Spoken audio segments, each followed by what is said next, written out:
পৌনে 7টার দিকে গোপন সংবাদের ভিত্তিতে জেলা পুলিশ সাতক্ষীরা জানতে পারে ভোমরা স্থল বন্দর দিয়ে ভারতীয় পণ্য সহ কতিপয় অসাধু ব্যবসায়ী বা কিছু জিনিস, বিশেষ করে ভারতীয় কাপড় সহ বিভিন্ন ধরনের জিনিসপত্র নিয়ে একটি ট্রাক কলারিয়ার উদ্দেশ্যে রওনা দিয়েছে। এই সংবাদ প্রাপ্তির সাথে সাথে জেলা পুলিশের ডিবির একটি চৌকস দল, পুলিশ ইন্সপেক্টর নিজামুদ্দিন মোল্লার নেতৃত্বে একটা অভিযান পরিচালনা করে। কলারোয়ার দিকে যখন এই টিম ধাওয়া করে তখন ট্রাকটি গতি রোধ করলে এই ট্রাকের ড্রাইভার পালিয়ে যায় এবং হেল্পার সহ ট্রাকটিকে জব্দ করা হয় এবং জব্দকৃত বিভিন্ন মালামাল সেখানে জব্দ করা হয়।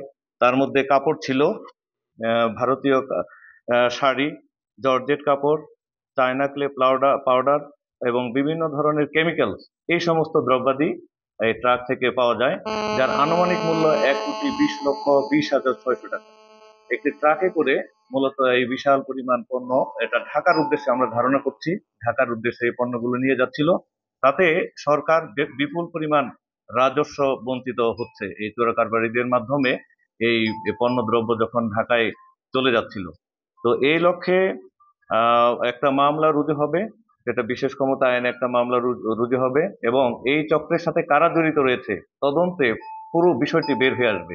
এই চক্রের নেপথ্যে কারা রয়েছে, আর জেলা এই যে গোয়েন্দা টিমের যে নেতৃত্বে যিনি রয়েছেন জনাব মোহাম্মদ নিজামুদ্দিন মোল্লা, তিনি মামলাটি তদন্ত করবেন, তদন্তে প্রকৃত বিষয়টি বের হয়ে আসবে। তবে আমরা ধারণা করছি এই চক্রের সাথে হয়তো গুরুত্বপূর্ণ কিছু লোকও জড়িত থাকতে পারে। আমরা আইনের আওতায় এই সমস্ত ব্যক্তিদেরকে আইনের আওতায় নিয়ে আসবো।